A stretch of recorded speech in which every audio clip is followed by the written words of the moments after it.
नमस्कार, हमारे IGNOU audio books channel पर आपका स्वागत है। Indira Gandhi Rashtriya Mukt Vishwavidyalaya, school of translation studies and training, SOTST, diploma post graduate diploma programs, PG diploma in translation, PGDT, revised Hindi, MTT 053 अनुवाद, भाषिक और सामाजिक सांस्कृतिक संदर्भ, खंड भाषा व्यतिरेकी विश्लेषण और अनुवाद, इकाई भाषा की प्रकृति और स्वरूप। 1.0 उद्देश्य। प्रस्तुत इकाई को पढ़ने के बाद आप भाषा के अर्थ को समझ सकेंगे। भाषा की इकाइयों जैसे स्वनिम रूपिम, वाक्य, प्रोक्ति आदि का विवेचन कर सकेंगे। भाषा के सामाजिक संदर्भ की चर्चा कर सकेंगे तथा अनुवाद कार्य और भाषा के संबंध को समझा सकेंगे। 1.1 प्रस्तावना। यह इकाई अनुवाद में स्नातकोत्तर डिप्लोमा कार्यक्रम के MT 053 की प्रथम इकाई है। इस इकाई में आप भाषा के विषय में पढ़ेंगे। यह भाषा की प्रकृति तथा उसके विश्लेषण से संबद्ध है। अनुवाद का केंद्र बिंदु भाषा ही है। इस बात को ध्यान में रखते हुए हम भाषा के विभिन्न पक्षों का विश्लेषण करेंगे। इसके अंतर्गत हम भाषा की परिभाषा, भाषा की संरचना, भाषा की संप्रेषणीयता, भाषा का सामाजिक संदर्भ और इनका अनुवाद कार्य में योगदान आदि विषयों पर चर्चा करेंगे। भाषा के स्वरूप और उसकी प्रकृति की जानकारी आपको उसके सामाजिक सांस्कृतिक संदर्भों को पहचानने समझने में सहायक होगी और अनुवाद के दौरान दो भाषाओं पर तुलनात्मक विचार करने में आपके लिए उपयोगी सिद्ध होगी। 1.2 भाषा किसे कहते हैं? भाषा का प्रयोग हम सभी के लिए बड़ा ही सहज और स्वाभाविक है। अपने दैनिक जीवन में विभिन्न क्रियाकलापों के लिए हम सभी बिना किसी कठिनाई के भाषा का प्रयोग करते रहते हैं। लेकिन अनायास ही कोई यह प्रश्न पूछे कि भाषा किसे कहते हैं, तो उत्तर देना कठिन होगा। क्योंकि यह प्रश्न एक ओर भाषा की संरचना से जुड़ा है, तो दूसरी ओर भाषा के प्रयोग से पिछले कई दशकों के दौरान भाषा के क्षेत्र में अनेक अध्ययन तथा शोध कार्य किए गए। उनसे एक बात बहुत ही स्पष्ट रूप से उभर कर आई और वह यह है कि भाषा संरचना की दृष्टि से जटिल है तथा प्रयोग की दृष्टि से बहुआयामी। ये दोनों ही बातें एक दूसरे से जुड़ी हुई हैं। भाषा की संरचना को भाषा के प्रयोग से अलग करके देखना तर्कसंगत न होगा। इस दृष्टिकोण के फलस्वरूप भाषा को एक जीवंत तथ्य के रूप में देखा जाने लगा। एक ऐसे तथ्य के रूप में जो समाज में होने वाले हर परिवर्तन के प्रति संवेदनशील है और समाज की घटनाओं के प्रति सजग। अतः भाषा केवल ध्वनियों का समूह या अभिव्यक्ति का माध्यम मात्र नहीं है, वरन वह मनुष्य की व्यक्तिगत और सामाजिक अस्मिता की परिचायक भी है। साथ ही भाषा मनुष्य के मानसिक और बौद्धिक स्तर का मापदंड भी है। भाषा ही वह एकमात्र कड़ी है जिसने हमारे वर्तमान को हमारे प्राचीन मूल्यों और परंपराओं से जोड़ रखा है। अतः भाषा की परिभाषा देने के लिए हमें उसके व्यापक परिप्रेक्ष्य में देखना होगा। दूसरी बात यह है कि किसी भी निष्प्राण अथवा जड़ वस्तु को परिभाषा की परिधि में बांध लेना सरल है, पर किसी ऐसी वस्तु को जो चेतन है तथा निरंतर परिवर्तनशील भी किसी एक परिभाषा में बांध पाना कठिन होगा। हम यहाँ भाषा को आधुनिक भाषा विज्ञान की विभिन्न विचारधाराओं के सैद्धांतिक परिप्रेक्ष्य में देखकर समझने का प्रयत्न करेंगे। 1. 3 भाषा वाक् प्रतीकों की व्यवस्था के रूप में। आधुनिक भाषा विज्ञान के प्रारंभिक चरण में भाषा को वाक् प्रतीकों की व्यवस्था के रूप में देखा गया और उसे प्रतीक विज्ञान ACMIOLOGY से जोड़ने का प्रयत्न किया गया। भाषा के ये प्रतीक किस प्रकार एक व्यवस्था सिस्टम में संयोजित हैं और भाषा विशेष के संदर्भ में उस व्यवस्था की संरचना स्ट्रक्चर क्या है, इसी का विश्लेषण इस विचारधारा के प्रतिपादकों ने किया। हम इस परिभाषा को विस्तार से देखेंगे। प्रत्येक भाषा में संरचनात्मक इकाइयाँ, ध्वनि, शब्द, वाक्य आदि एक विशेष ढंग से व्यवस्थित रहती हैं। यह सही है कि प्रत्येक भाषा की मूल इकाइयाँ ध्वनि, शब्द, वाक्य आदि ही हैं, पर हर भाषा की अपनी भिन्न एक ध्वनि व्यवस्था है, शब्द व्यवस्था है और वाक्य व्यवस्था है। उदाहरण के लिए ध्वनि व्यवस्था को लीजिए। हम सभी इस बात से परिचित हैं कि प्रत्येक भाषा में ध्वनियों की संख्या अलग-अलग होती है।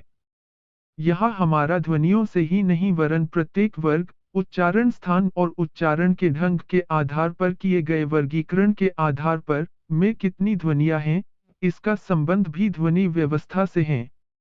उदाहरण के लिए हिंदी में क वर्ग, ख ख ग घ ढ च वर्ग, च छ ज झ थ वर्ग, ठ ठ ड ढ न, त वर्ग थ थ द ध न और प वर्ग, प फ ब भ म में 5 ध्वनियाँ हैं।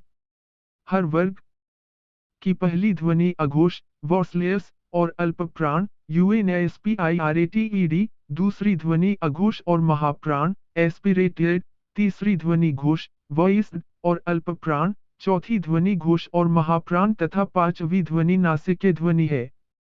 अब तमिल भाषा को लेते हैं। तमिल में इन पांचों वर्गों में केवल हिंदी की प्रथम ध्वनि और नासिके ध्वनि है। अर्थात तमिल भाषा में नासिके ध्वनियों को छोड़कर क वर्ग, क द्वारा च वर्ग, च द्वारा, त वर्ग, ड द्वारा त वर्ग, त द्वारा और प वर्ग, प द्वारा प्रतिनिधित्व होता है। कुल मिलाकर जहां हिंदी के 5 वर्गों में 25 ध्वनियां हैं, तमिल में 10 यह व्यवस्था का दूसरा पक्ष है। व्यवस्था का तीसरा पक्ष यह है कि तमिल में कचतटप में से कोई भी अक्षर दो स्वरों के बीच आएगा तो वह स्वतः ही घोष ध्वनि बन जाएगा। अर्थात दो स्वरों के बीच क का उच्चारण ग, कहीं कहीं ह भी, प का ब, थ का द, थ का ड और च का ज हो जाएगा। यानी तमिल भाषी लिखेगा तमिलनाड पर पढ़ेगा तमिलनाडु, आ और उ के बीच ध्वनि ड बन जाएगी। अर्थात ध्वनियां अन्य ध्वनियों के सान्निध्य में कैसा व्यवहार करती हैं, हर भाषा में इसकी अपनी व्यवस्था है। संरचना में दोनों का भाषा की इकाइयों की यह व्यवस्था इतनी सुनिश्चित होती है कि भाषा की होने वाले किसी भी परिवर्तन की दिशा और उसका शेष व्यवस्था पर प्रभाव ही पूर्वानुमान लगाया जा सकता है। संस्कृत में एक संयुक्त स्वर ध्वनि थी, ए, उच्चारण ऐ, मानक हिंदी में उसका उच्चारण अंग्रेजी शब्द बैट या कैट शब्द में आने वाली स्वर ध्वनि की तरह होता है। यहाँ समझने की बात यह है कि संस्कृत में एक और संयुक्त स्वर ध्वनि थी, और उच्चारण अउ, उसमें भी परिवर्तन आ गया मानक हिंदी में उसका उच्चारण अंग्रेजी के डॉक्टर या बॉल शब्दों की प्रथम स्वर ध्वनि की तरह होता है। आथा परिवर्तन किसी एक ध्वनि में नहीं आता वरन वह पूर्ण व्यवस्था को प्रभावित करता है। ऐसी ही व्यवस्था शब्द और वाक्य के स्तरों पर देखी जा सकती है। यहाँ दो एक उदाहरण लेकर हम अपनी बात स्पष्ट करेंगे। हिंदी के कुछ वाक्य देखिए। राम ने खाया, राम ने पढ़ा, राम ने देखा, राम गया, राम आया, राम सोया।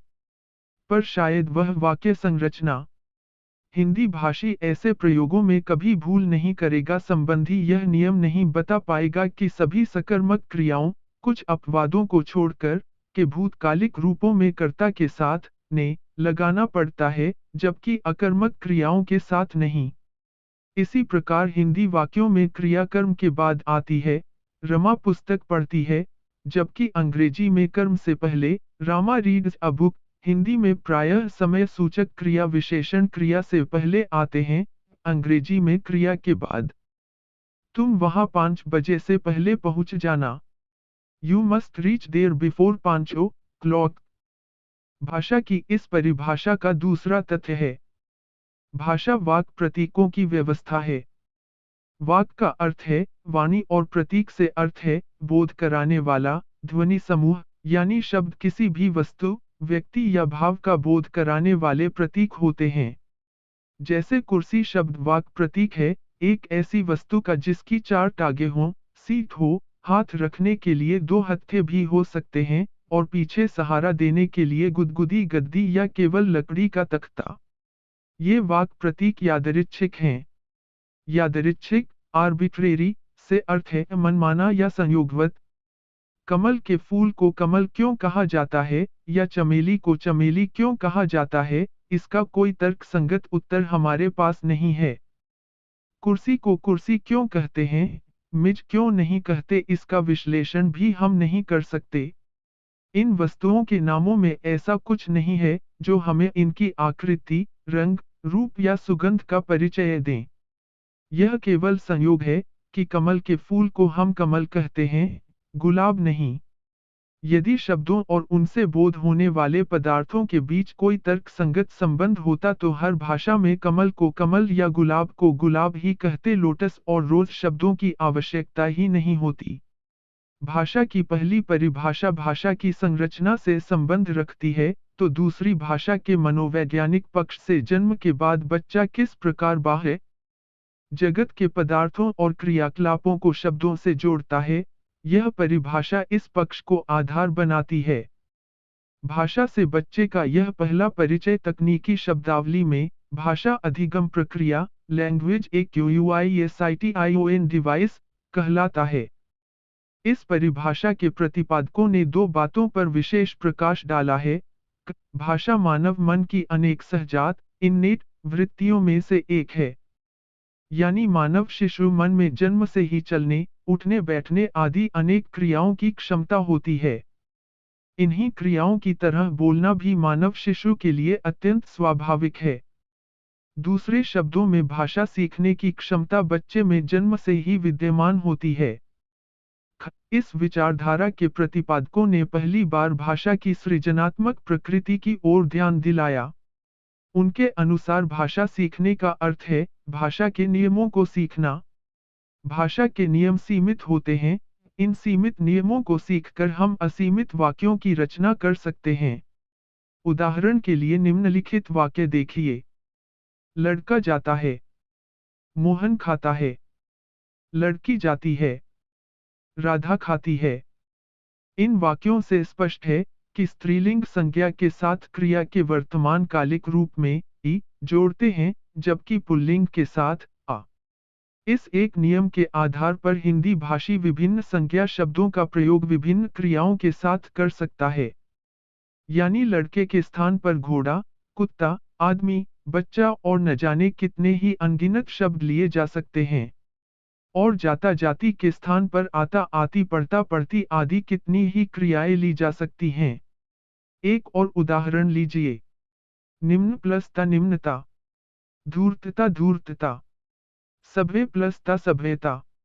इस प्रकार के अनगिनत उदाहरणों के आधार पर एक नियम बनाया जा सकता है, वह यह है कि हिंदी में कुछ विशेषण शब्दों में ता प्रत्यय लगाकर संज्ञा शब्द बनाए जाते हैं। दूसरे शब्दों में ये नियम भाषा की सृजनात्मक प्रकृति का द्योतक हैं। भाषा की इसी विशेषता के कारण बच्चा अपनी भाषा संबद्ध सहजात वृत्ति का प्रयोग करते हुए भाषा को इतनी सरलता से इतने कम समय में सीख लेता है।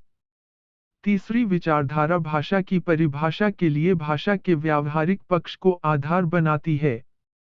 इस विचारधारा के अनुसार भाषा की प्रतीक व्यवस्था समाज सापेक्ष है। यहाँ भाषा को व्यापक संप्रेषण क्षमता के संदर्भ में देखा जाता है। मनुष्य किस प्रकार एक सामाजिक प्राणी के रूप में देश, काल, विषय वस्तु और व्यक्ति के अनुरूप भाषा का चयन करता है, यह उतना ही महत्वपूर्ण है जितना भाषा के सही उच्चारण और भाषा के व्याकरण से परिचित होना। भाषा के सामाजिक संदर्भ की चर्चा करते समय हम इस विषय पर विस्तार से चर्चा करेंगे। सार रूप में हम यह कह सकते हैं कि भाषा के विषय में जानने के लिए हमें उसकी संरचनागत व्यवस्था, उसकी अधिगम प्रक्रिया और विभिन्न सामाजिक संदर्भों में उसके व्यवहार को समझना होगा। 1.4 भाषा की इकाइयाँ। 1. 4. स्वनिम। भाषा की लघुतम इकाई ध्वनि है। भाषा में प्रयुक्त होने वाली ध्वनियाँ अन्य किसी भी प्रकार की ध्वनियों से भिन्न होती हैं, जैसे ताली बजाने से भी ध्वनि होती है और हिचकी या खांसी आने से भी। पर ये ध्वनियाँ भाषा ध्वनियाँ नहीं हैं। भाषा की संरचनात्मक व्यवस्था के लिए जिन ध्वनियों का हम प्रयोग करते हैं, वे विशेष ध्वनियाँ हैं। जिस प्रकार भाषा ध्वनियों से भिन्न होती हैं, कहने का तात्पर्य यह है कि मनुष्य के वाग्यंत्र से जो अनेक भाषा ध्वनियाँ उत्पन्न हो सकती हैं, कोई भी भाषा उनमें से केवल कुछ ही ध्वनियों को अपनी व्यवस्था में स्थान देती है। सभी भाषाओं में न तो ध्वनियों की संख्या एक समान होती है और न ही एक जैसी ध्वनियाँ हर भाषा में होती हैं। यहाँ तक कि हर भाषा में ध्वनियों के प्रकार और उनके आपस में संबंध भी अलग-अलग होते हैं। भाषा विशेष में ध्वनियों की व्यवस्था का अध्ययन स्वनिकी के अंतर्गत किया जाता है। यहाँ एक बात और समझने की है। प्रायः लोग भाषा की ध्वनियों तथा उस भाषा की वर्णमाला के अक्षरों को एक ही बात समझते हैं। पर ऐसा नहीं है। ध्वनि का संबंध उच्चारण से है और वर्णमाला के अक्षरों का संबंध लेखन से। किसी भी ध्वनि का 2 बार उच्चारण करके देखिए, उच्चारण में अंतर मिलेगा।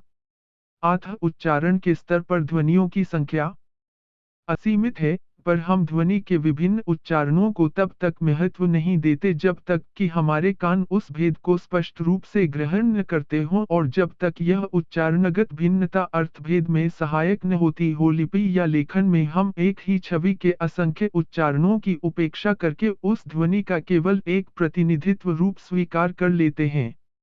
यही कारण है कि वर्णमाला के अक्षरों की संख्या सीमित है। यहाँ यह जानना भी महत्वपूर्ण है कि हर भाषा की ध्वनि व्यवस्था और उसकी लेखन व्यवस्था, लिपि, के बीच भी एक विशेष संबंध होता है।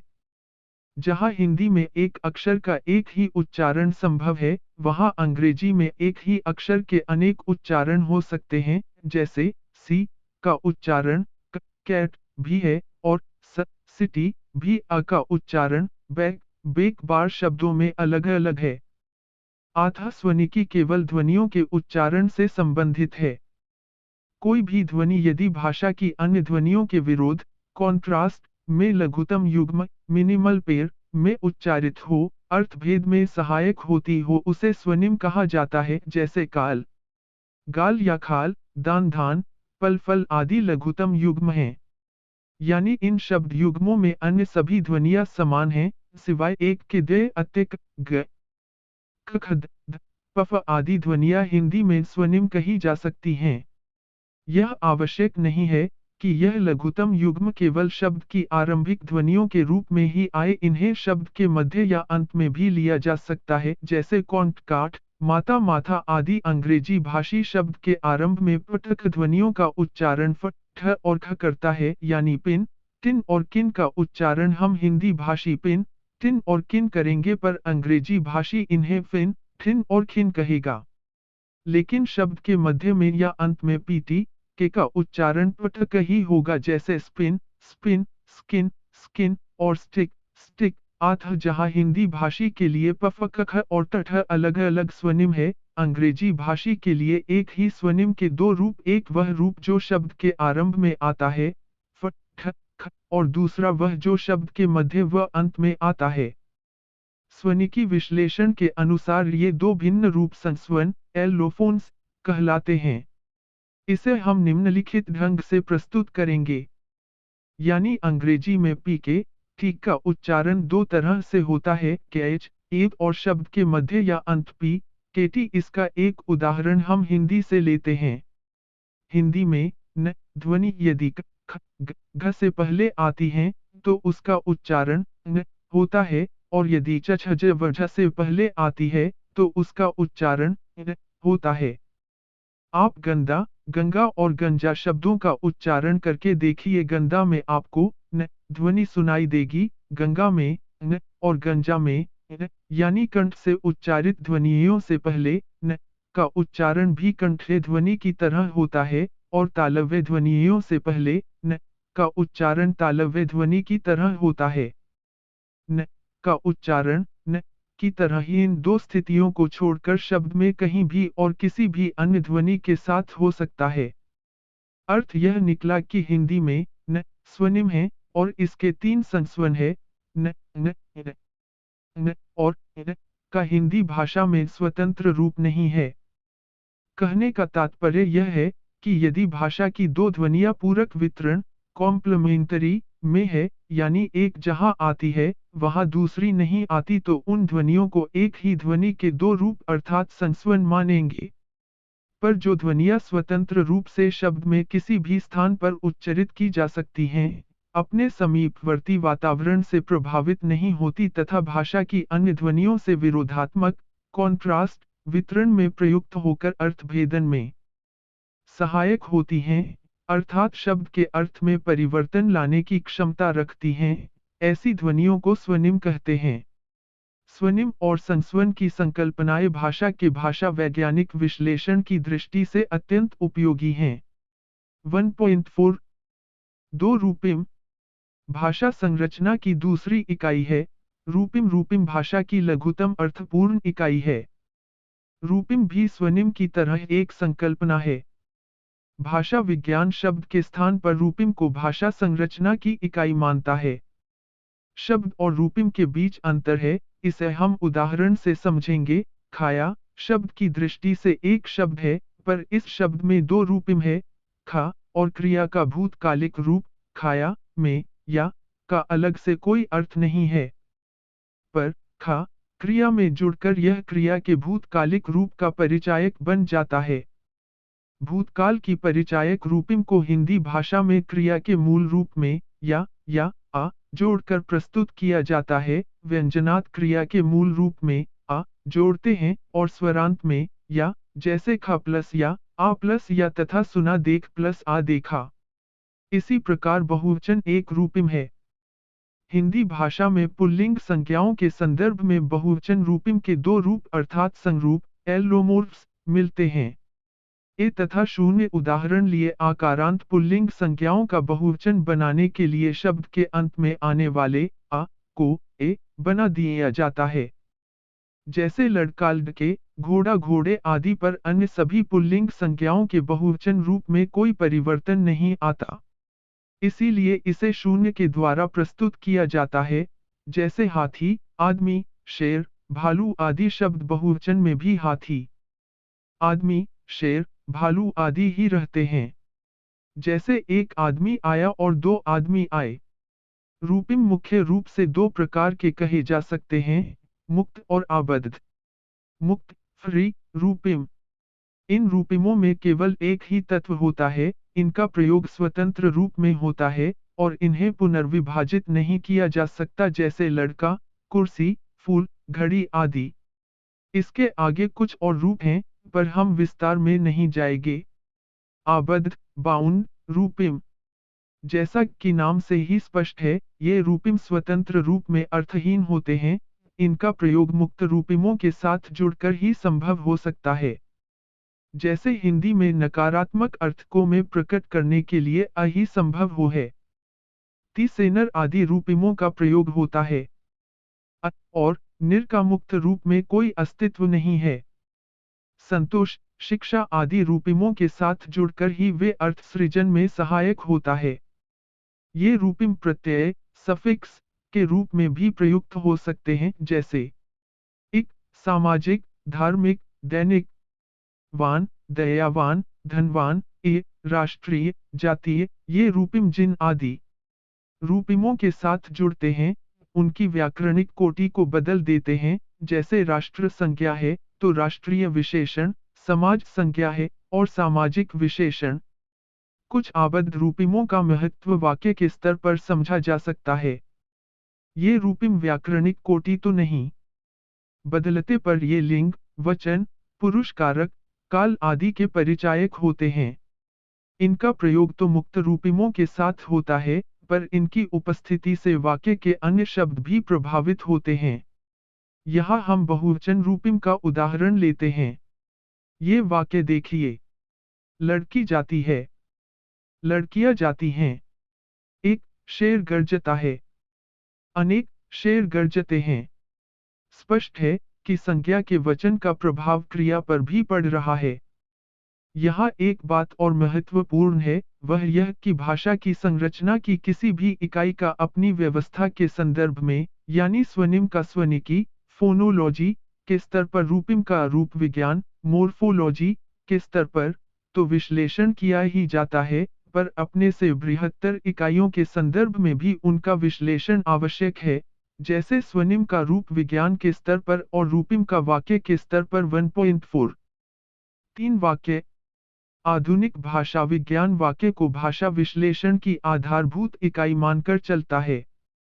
उसके अनुसार भाषा की अन्य इकाइयों को उन तत्वों के रूप में देखना चाहिए जो एक विशिष्ट क्रम में व्यवस्थित होकर वाक्य की संरचना करती हैं। यदि ध्वनियाँ शब्दों के रूप में जुड़कर अर्थपूर्ण होती हैं, तो शब्द वाक्य के स्तर पर अपना सही अर्थ ग्रहण करते हैं। वाक्य की बहुत सी परिभाषाएं दी गई हैं, लेकिन हम उस पर विस्तार में न जाकर वाक्य को समझने का प्रयत्न करेंगे। प्रायः यह समझा जाता है कि वाक्य शब्दों का समूह है। कुछ सीमा तक यह बात ठीक भी है, लेकिन कुछ शब्दों को एक साथ रख देने से वाक्य नहीं बन जाता। क्योंकि वाक्य के संदर्भ में शब्द केवल अर्थपूर्ण इकाई ही नहीं वरन एक व्याकरणिक इकाई भी है। यानी हर शब्द शब्द होने के साथ साथ संज्ञा, क्रिया, विशेषण या क्रिया विशेषण भी होता है। अब केवल 3-4 संज्ञा शब्द एक साथ जोड़ देने से तो वाक्य नहीं बनेगा, संज्ञा के साथ क्रिया का होना भी आवश्यक है। अतः एक साधारण वाक्य में एक नाम संज्ञा पद, नाउन फ्रेज, और एक क्रियापद, वर्ब फ्रेज, का होना आवश्यक है। वाक्य में संज्ञा और क्रिया के बीच भिन्न भिन्न संबंध हो सकते हैं। उदाहरण के लिए कुछ वाक्य लेते हैं। 1 राम जाता है। 2 राम घर जाता है। 3 राम किताब पढ़ता है। पहले वाक्य में राम, जा, क्रिया का करने वाला यानी करता है। दूसरे वाक्य में 2 संज्ञाएं हैं। एक राम और दूसरी घर। जा, क्रिया का संबंध दोनों से ही है। एक संबंध हम देख ही चुके हैं, दूसरी संज्ञा, क्रिया का गंतव्य स्थान बताती है। यानी राम कहाँ जाता है? राम घर जाता है। तीसरे वाक्य में राम तो करता है ही, पढ़, क्रिया का पर किताब पढ़ क्रिया का कर्म है। राम क्या पढ़ता है? राम किताब पढ़ता है। क्रिया और संज्ञा का संबंध इतना महत्वपूर्ण है कि लगभग सभी भाषाओं में क्रिया किसी न किसी रूप में संज्ञा के लिंग या वचन से प्रभावित होती है। जैसे अंग्रेजी में यदि संज्ञा एक वचन है, तो क्रिया में प्रत्यय लग जाता है। राम प्लेस हिंदी में क्रिया संज्ञा का वचन और लिंग दोनों लेती है। लड़का जाता है। लड़की जाती है। लड़के जाते हैं। वाक्य में कुछ ऐसे शब्दों की भी जरूरत होती है जो संज्ञा और क्रिया को जोड़ने का काम करते हैं, जैसे मनीषा ने आम खाया। किताब मेज पर रखी है। बच्चे को मत मारो। ने, पर, को आदि परसर्ग हैं, जो संज्ञा और क्रिया के संबंधों को बताते भी हैं और जोड़ते भी हैं। यहाँ एक बात यह भी ध्यान देने की है कि कहीं कहीं ये परसर्ग वाक्यों में उपस्थित रहते हैं, पर कहीं कहीं अनुपस्थित, जैसे राम किताब पढ़ता है। ऊपर के वाक्यों में हमने देखा कि कर्ता का संबंध ने द्वारा दिखलाया गया है, मनीषा ने आम खाया, और कर्म का को द्वारा, बच्चे को मत मारो, पर यहाँ ने, न, को। आधुनिक भाषा विज्ञान की धारणा है कि हर वाक्य की एक बाह्य संरचना, सरफेस स्ट्रक्चर, होती है, और एक आभ्यंतर डीप स्ट्रक्चर। बाह्य संरचना अभिव्यक्तिपरक है, जबकि आभ्यंतर संरचना कथ्यपरक। हिंदी के वाक्यों की बाह्य संरचना के नियमों के अनुसार परसर्गों का प्रयोग कहीं अनिवार्य रूप से अपेक्षित है, कहीं वैकल्पिक और कहीं अनिवार्य रूप से वर्जित। जैसे राम ने किताब पढ़ी में ने का प्रयोग अनिवार्य है, जबकि किताब के साथ को का प्रयोग वर्जित। पर राम किताब पढ़ता है या राम किताब को पढ़ता है, यहाँ को का प्रयोग वैकल्पिक है। लेकिन इन सभी वाक्यों की आभ्यंतर संरचना में परसर्ग उपस्थित हैं। इसे हम एक और उदाहरण से स्पष्ट करेंगे। प्रेमचंद के गोदान और निर्मला उपन्यास बहुत प्रसिद्ध हैं। यह वाक्य की बाह्य संरचना है, इसकी आभ्यंतर संरचना में 2 वाक्य सम्मिलित हैं। 1. प्रेमचंद का गोदान उपन्यास बहुत प्रसिद्ध है। 2. प्रेमचंद का निर्मला उपन्यास बहुत प्रसिद्ध है। हिंदी व्याकरण के नियमों के अनुसार इन दोनों वाक्यों को जोड़ते समय उन शब्दों को छोड़ दिया जाएगा जिनकी पुनरावृत्ति हो रही है। ऐसे ही कुछ और उदाहरण देखिए। मोहन ने अपनी किताब सोहन को दे दी। इस वाक्य की आभयंतर संरचना होगी, मोहन ने मोहन की किताब सोहन को दे दी। यहाँ दूसरा मोहन पहले मोहन का ही परिचायक है, इसलिए मोहन शब्द की पुनरावृत्ति न करके उसके स्थान पर अपना का प्रयोग किया गया है। आभयंतर संरचना को बाह्य संरचना में रूपांतरित करने के लिए हर भाषा के अपने रचनांतरण नियम होते हैं। ये नियम व्याकरण के ही नियम नहीं होते बल्कि इनमें सामाजिक संदर्भों के नियम भी सम्मिलित रहते हैं। सारांश में, एक प्रत्येक भाषा के वाक्यों में शब्दों का एक विशेष क्रम रहता है। दो शब्द वाक्य में एक और संरचनात्मक कोटियों, संज्ञा, क्रिया विशेषण आदि के प्रतिनिधि हैं, तो दूसरी ओर प्रकार्यात्मक, कर्ता, कर्म, कोटियों के। तीन वाक्य की दो संरचनाएं होती हैं।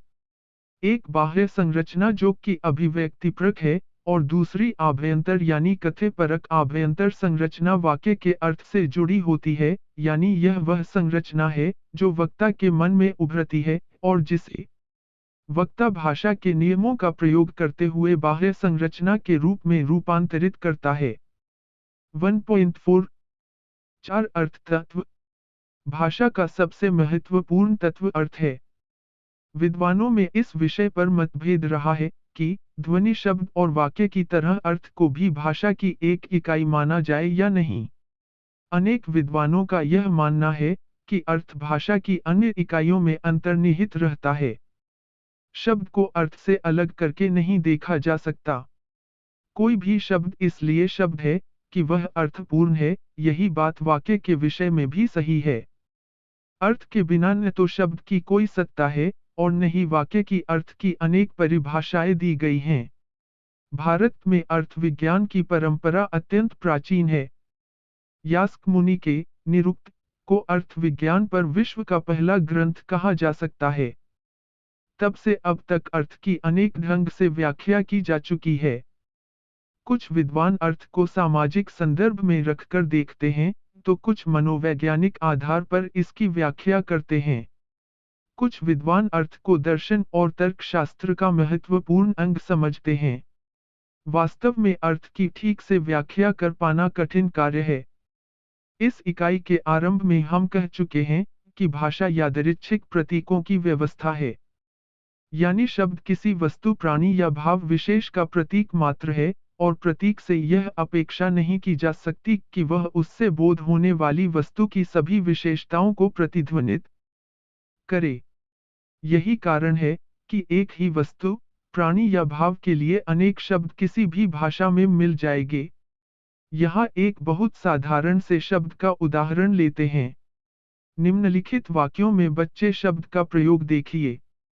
1. 26 जनवरी पर 15 बच्चों को वीरता के लिए पुरस्कार दिए गए।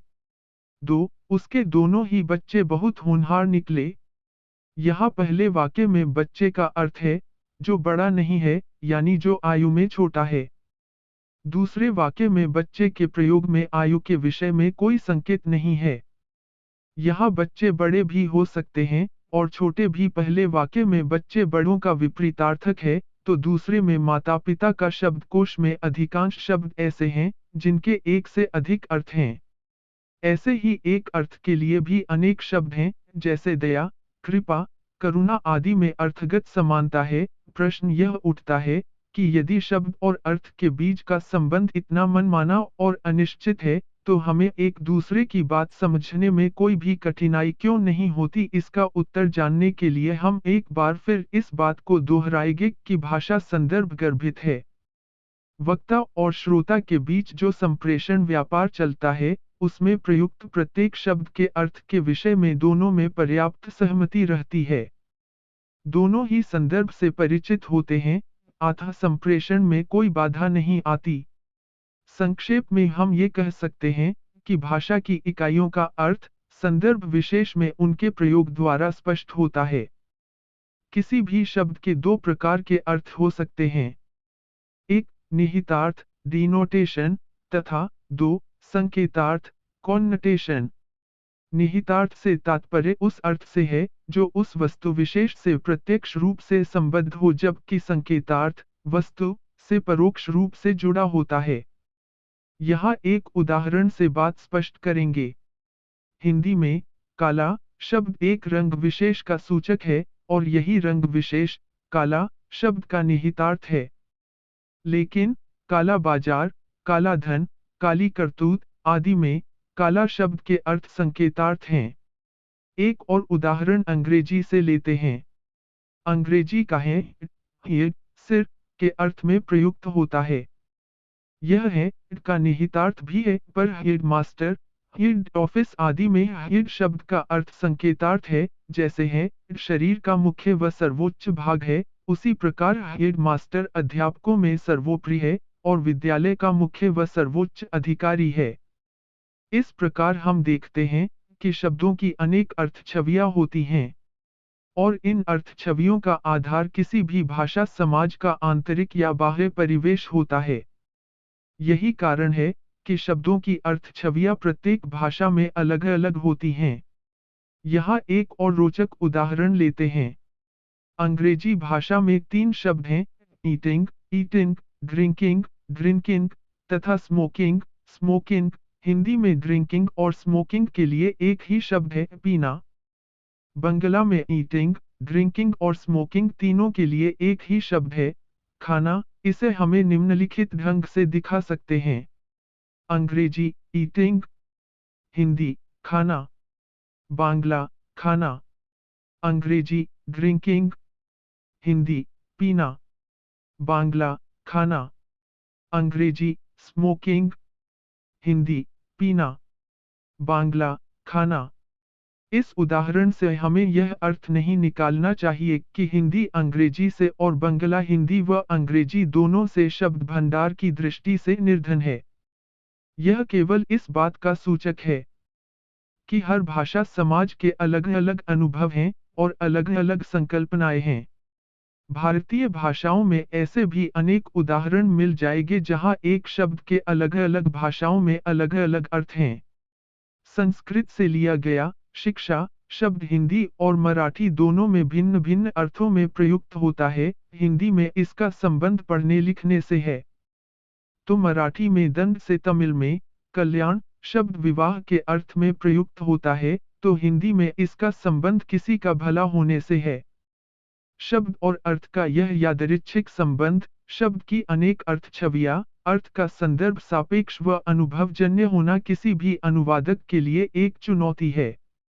यह चुनौती और भी दुष्कर हो जाती है जब हम शब्द के लाक्षणिक और अलंकारिक प्रयोगों की बात करते हैं, क्योंकि ऐसे प्रयोग पूर्ण रूप से समाज विशेष की संस्कृति से जुड़े होते हैं।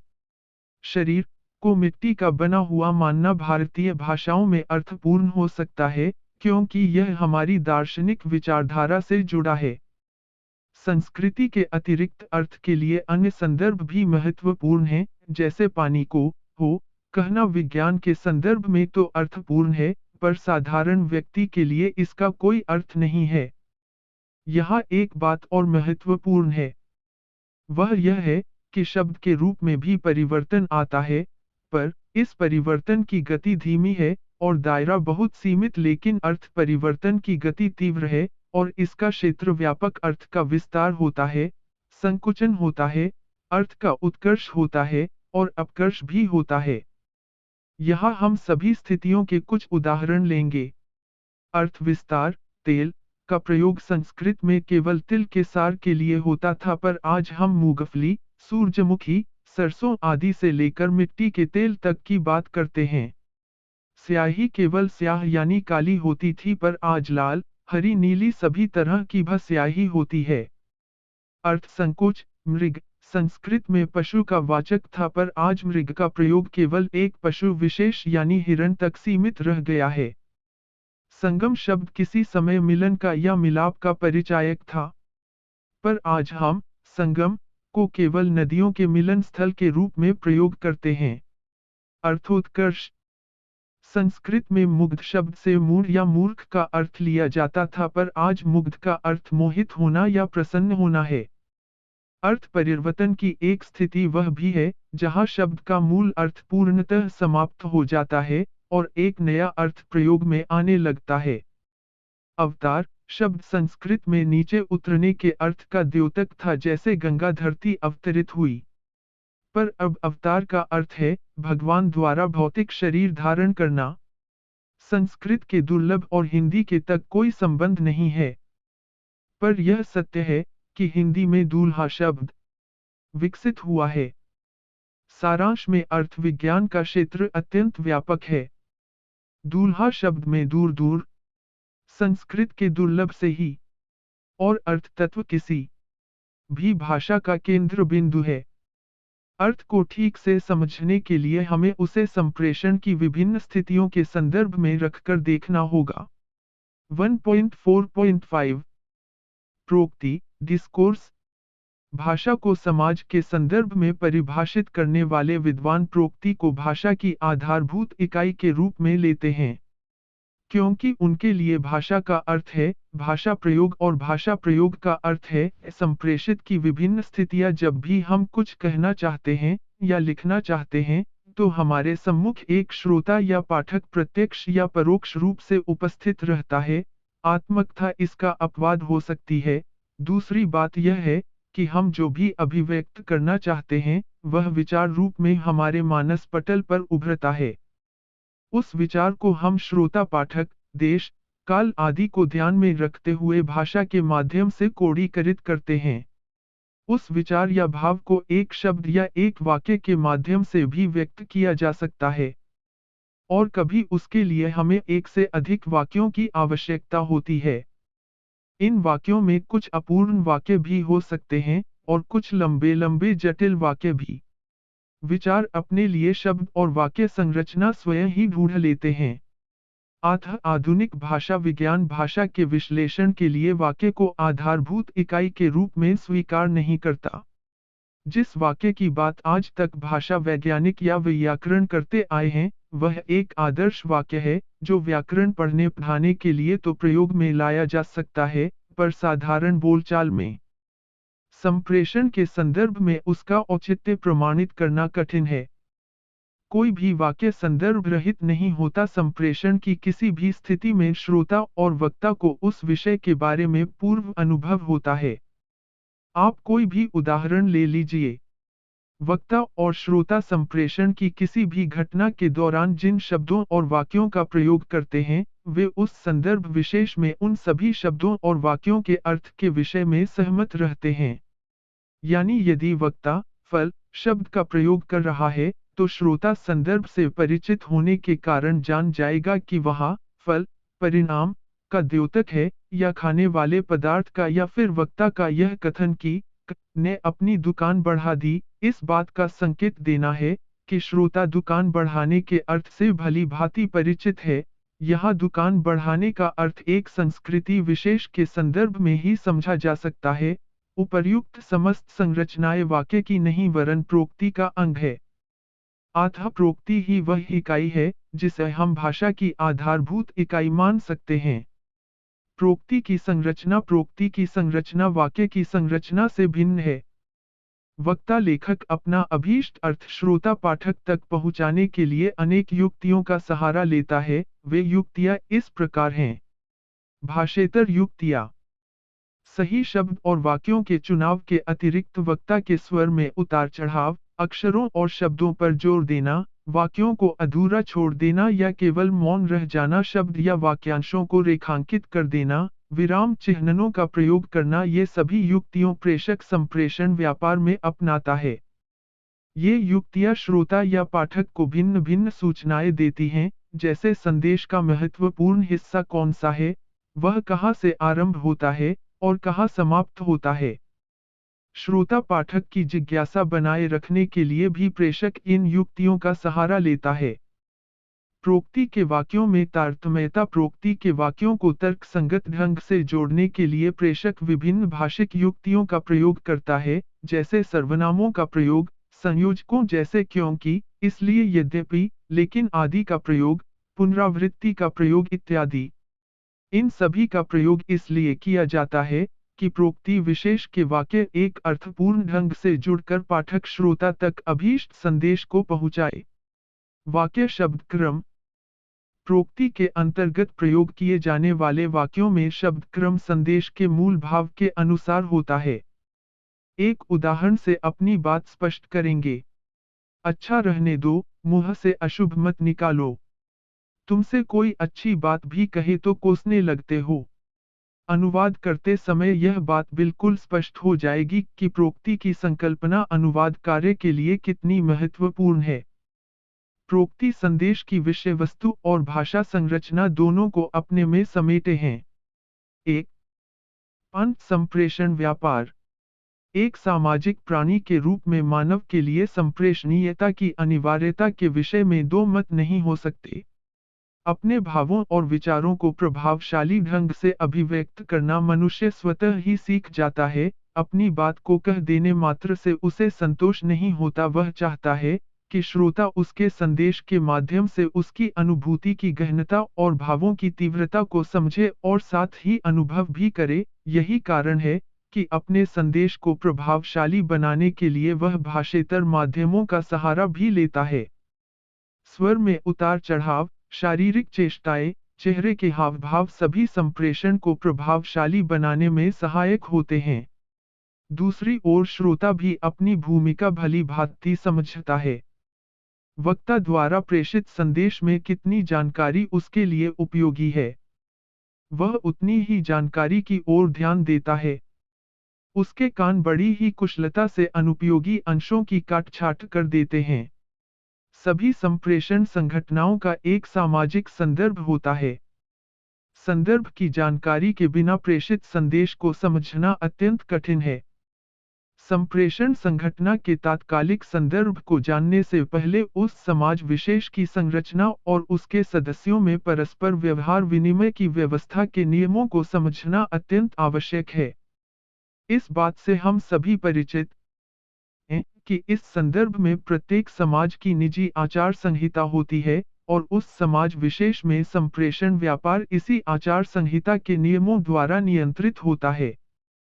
समाज के किस सदस्य को संबोधित करते समय उसके नाम से पहले श्री श्रीमती या नाम संबोधन के पश्चात जी का प्रयोग करना है, किसे हम तू कहकर संबोधित कर। बातें हमारे व्यक्तिगत चयन का प्रश्न नहीं है। समाज विशेष का सदस्य होने के नाते हमें संप्रेषण संबंधी ये नियम सीखने होते हैं। संप्रेषण व्यापार तभी संभव होता है जब समाज विशेष के सभी सदस्य इन नियमों से परिचित हों और संप्रेषण में इन नियमों का पालन करते हों। साधारणतः संप्रेषण के लिए निम्नलिखित का होना आवश्यक है। प्रेषक, सेंडर, जो वक्ता भी हो सकता है और लेखक भी। प्रापक, रिसीवर, जो श्रोता भी हो सकता है और पाठक भी। सदिश, जिसे प्रेषक प्रापक तक पहुंचाता है। माध्यम, चैनल, मौखिक या लिखित भाषा। 1.5 एक संप्रेषण की प्रक्रिया। प्रेषक जो भी संदेश देने जा रहा है, उसका पूरा विश्लेषण पहले मस्तिष्क में होता है। विश्लेषण के बाद मस्तिष्क यह संदेश वाक अवयवों को भेजता है। हमारे वाक अवयव, फेफड़े, गला, जीभ, तालव्य, दांत, ओठ आदि मस्तिष्क द्वारा भेजे संदेश का कोडीकरण, कोडिफाइंग करते हैं, अर्थात उसे ध्वनियों में परिवर्तित करते हैं। श्रोता इस कोडीकृत संदेश को कानों के माध्यम से ग्रहण करता है। संदेश फिर उसके मस्तिष्क तक पहुंचता है, जहां वह इस संदेश का विकोडीकरण DECODIFYING करता है, अर्थात संदेश की ध्वनियों को अर्थपूर्ण इकाइयों में परिवर्तित करता है। संप्रेषण व्यापार में प्रेषक और प्रापक बारी-बारी अपनी भूमिकाएं बदलते जाते हैं। यानी प्रेषक से संदेश प्राप्त करने के बाद प्रापक को प्रेषक की भूमिका निभानी पड़ती है और वह उस संदेश के जवाब में अपना संदेश प्रेषक तक, जो अब प्रापक है, पहुंचाता है। कोडीकरण और विकोडीकरण की ये संकल्पनाएं, कॉन्सेप्ट्स, अनुवाद के संदर्भ में बहुत महत्वपूर्ण सिद्ध होंगी। संप्रेषण की इस प्रक्रिया में संदेश को 3 स्तरों से गुजरना पड़ता है। एक, प्रेषक द्वारा संदेश को प्रापक तक सफलतापूर्वक पहुंचाना। 2, प्रापक द्वारा संदेश में निहित उचित अर्थ को समझा जाना। 3, और संदेश में निहित अर्थ को ठीक ढंग से समझकर अपनी प्रतिक्रिया को व्यक्त किया जाना। इसका अर्थ यह हुआ कि संप्रेषण की इस प्रक्रिया में अर्थ की कई संभावनाएं हो सकती हैं, जैसे प्रेषक द्वारा इच्छित अर्थ यानी प्रेषक वास्तव में जो कहना चाहता है, शाब्दिक अर्थ यानी जो प्रेषक ने कहा, और प्रापक द्वारा गृहीत अर्थ यानी प्रापक ने सुनने के पश्चात उस संदेश का जो अर्थ निकाला। साधारणतः जो प्रेषक कहना चाहता है, वह वही कहता है, और प्रापक उसे अपेक्षित ढंग से समझता है, इसीलिए संप्रेषण प्रायः सुचारू रूप से चलता रहता है। जब ऐसा नहीं होता तो संप्रेषण में गतिरोध आ जाता है।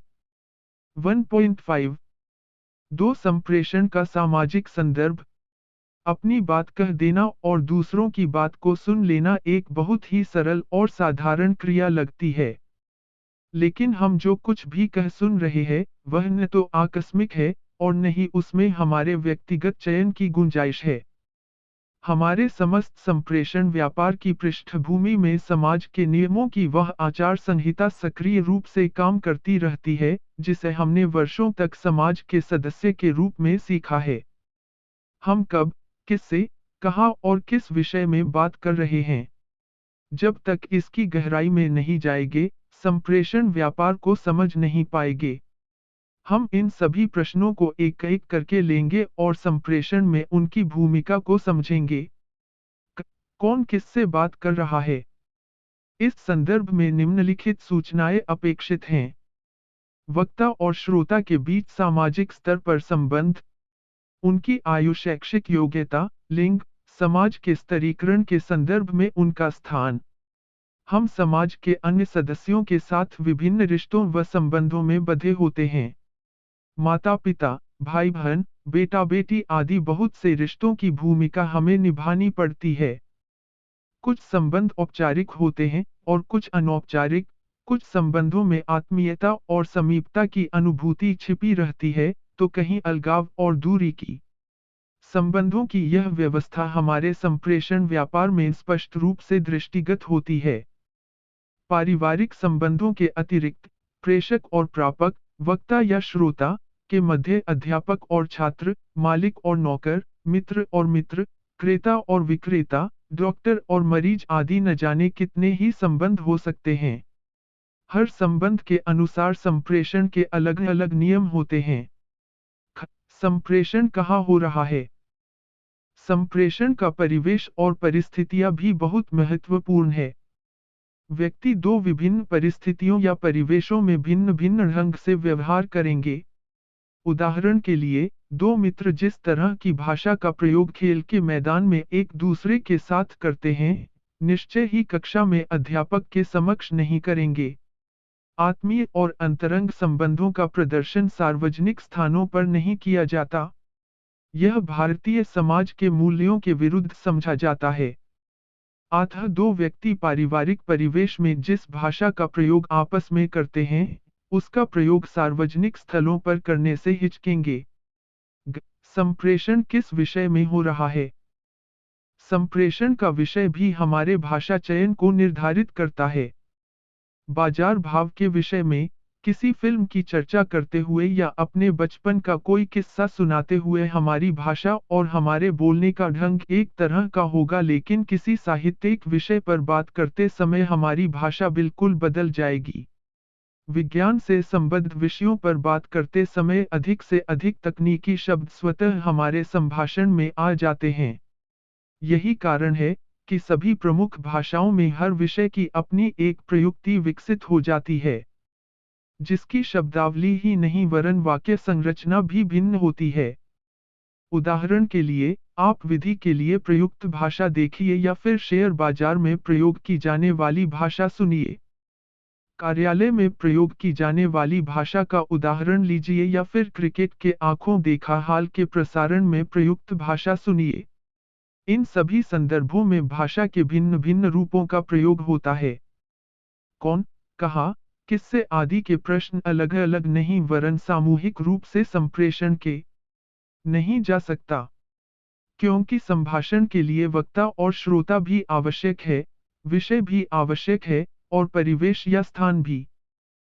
संप्रेषण के संदर्भ में अभिव्यक्ति की सीमा। तार द्वारा भेजे गए संदेश या सेना को कमांडर द्वारा दिए गए संदेश बहुत ही संक्षिप्त होते हैं। यानी थोड़े से शब्द बहुत ही सफलतापूर्वक संदेश का प्रसारण कर देते हैं।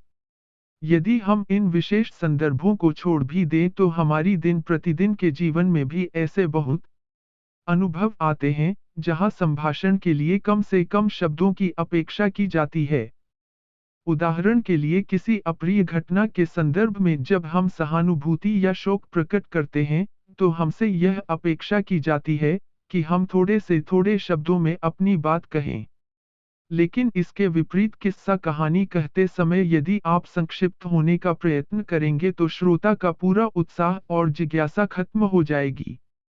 संभाषण में विस्तार या संक्षिप्तता इस बात पर भी निर्भर करती है कि श्रोता को संभाषण के विषय में पूर्व ज्ञान कितना है। हम इस बात से परिचित हैं कि साधारण बोलचाल में प्रयोग किए जाने वाले वाक्यों की संरचना उन वाक्यों की संरचना से भी भिन्न होती है, जिनका प्रयोग हम व्याकरण के संदर्भ में करते हैं। संप्रेषण के संदर्भ में प्रायः अधूरे वाक्य सुनने को मिल जाएंगे या एक ही शब्द के माध्यम से पूरी बात कह दी जाएगी। यहाँ कुछ उदाहरण लेते हैं। एक प्रश्न, यह मकान किसका है? 2 उत्तर, सुनीता का। 3 प्रश्न, सुनीता जो तुम्हारे साथ पढ़ती थी? 4 उत्तर, हाँ, वही। 5 प्रश्न, पर वह तो सुना था कि? 6 उत्तर, हाँ, वह कुछ समय के लिए अमेरिका चली गई थी। संप्रेषण के संदर्भ में यह संभाषण अर्थपूर्ण भी है और स्वाभाविक भी। यदि हम इस संभाषण में प्रयुक्त इकाइयों का वाक्य के नियमों के अनुसार विश्लेषण करेंगे तो अधिकांश वाक्य इसमें अधूरे ही कहे जाएंगे। अतः शाब्दिक घटना, स्पीच इवेंट, को संप्रेषण व्यापार की आधारभूत इकाई मानना अधिक उचित होगा। एक संदर्भ विशेष में घटित होने वाली इन शाब्दिक घटनाओं का समूह प्रोक्ति, डिस्कोर्स, की संरचना करता है। दूसरे शब्दों में संप्रेषण की संकल्पना वाक्यबंध के रूप में की जाती है और वाक्यबंध का विश्लेषण करने के लिए हम शाब्दिक घटना को मूल इकाई मानकर चलते हैं, ऐसे ही जैसे वाक्य को व्याकरण की आधारभूत इकाई मानते हैं। संप्रेषण व्यापार इन शाब्दिक घटनाओं की एक क्रमिक श्रृंखला है।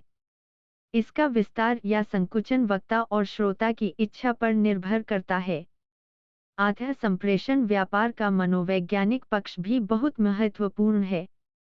यहाँ हम अधिक विस्तार में न जाकर केवल इतना ही समझेंगे कि संप्रेषण के किसी भी संदर्भ में वाक्यबंध को आरंभ करने के लिए या उसमें निरंतरता बनाए रखने के लिए वक्ता और श्रोता कई प्रकार की युक्तियों, स्ट्रैटेजीज और तकनीकों का सहारा लेते हैं। एक व्यक्ति दूसरे व्यक्ति से कितनी जानकारी प्राप्त करना चाहता है और दूसरा व्यक्ति कितनी जानकारी देना चाहता है, दोनों ही व्यक्ति इसका ध्यान रखते हुए अपनी शाब्दिक घटनाओं का चयन करेंगे।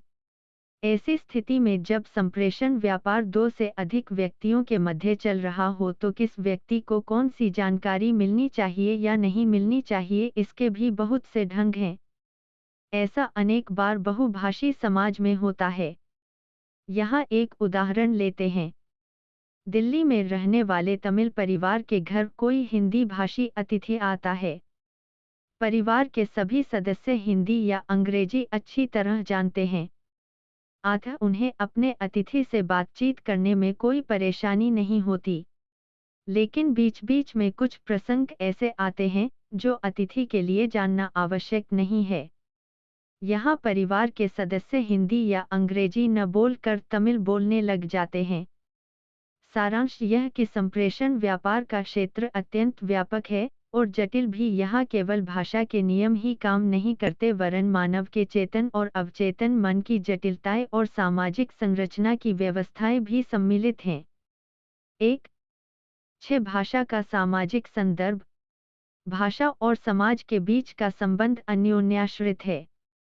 भाषा समाज में जन्म लेती है और समाज ही उसका व्यवहार क्षेत्र है।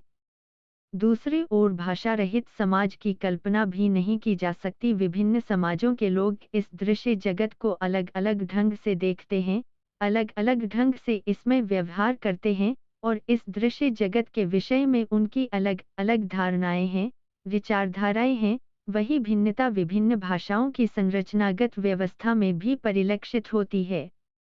दूसरे शब्दों में भाषा व्यवस्था और भाषा व्यवहार परस्पर सापेक्ष तथ्य हैं। भाषा की संरचनागत व्यवस्था को हम भाषा व्यवहार के द्वारा ही सीखते हैं। यानी भाषा व्यवहार के नियम भाषा व्यवस्था पर आरोपित नहीं हैं, वरन उसमें अंतर्निहित हैं। भाषा संबंधी यह तथ्य एक ओर भाषा की प्रतीक व्यवस्था के समाज सापेक्ष होने का परिचायक है, तो दूसरी ओर इसके प्रयोगकर्ता मानव के सामाजिक प्राणी होने का। अतः भाषा को समाज के संदर्भ में समझने के लिए हम भाषा के विभिन्न प्रकारों फंक्शंस के विषय में जानेंगे और इन प्रकारों के आधार पर भाषा के जो विभिन्न प्रकार पाए जाते हैं उनकी भी चर्चा करेंगे। पर इस विषय में आगे जाने से पहले हम उस समाज के बारे में जानकारी प्राप्त करेंगे जिसके संदर्भ में हम भाषा के प्रकारों और प्रकारों की बात करने जा रहे हैं। यहाँ हमारा तात्पर्य भारतीय समाज से है। भारत के लगभग सभी प्रांतों में एक से अधिक भाषाएं बोली जाती हैं। यद्यपि संप्रेषण के स्तर पर हमारे देश में इतनी सारी भाषाओं का होना सामान्यतः समस्या का कारण नहीं बना, क्योंकि संप्रेषण की आवश्यकता के अनुसार अधिकांश भारतीय एक से अधिक भाषाओं या एक ही भाषा के अनेक रूपों का प्रयोग कर सकते हैं। देश के लिए या राज्य के लिए भाषा नीति का निर्धारण करने में बहुभाषिकता को ध्यान में रखा जाता है। यहाँ हम उदाहरण से अपनी दोनों बातें स्पष्ट करेंगे। भारत के मध्य प्रदेश प्रांत में एक जनजाति है गोंड। गोंड लोग घर पर अपनी या अपनी जाति के अन्य लोगों के साथ गोंडी में बातचीत करते हैं। यदि कोई गोंड किसी भील एक अन्य जनजाति से मिलता है और दोनों गोंडी या भीली भाषा जानते हैं तो कोई समस्या नहीं है। लेकिन यदि वे एक दूसरे की भाषा से परिचित न हो तो उन्हें ऐसी भाषा की आवश्यकता होगी जो दोनों ही जानते हों। इसी क्षेत्र में एक और भाषा है हल्बी, जिसे मध्य प्रदेश की अधिकांश जनजातियां संपर्क भाषा के रूप में प्रयोग करती है। अतः इसकी पूरी संभावना है कि यह गोंड व्यक्ति भील के साथ हल्बी में बात करें।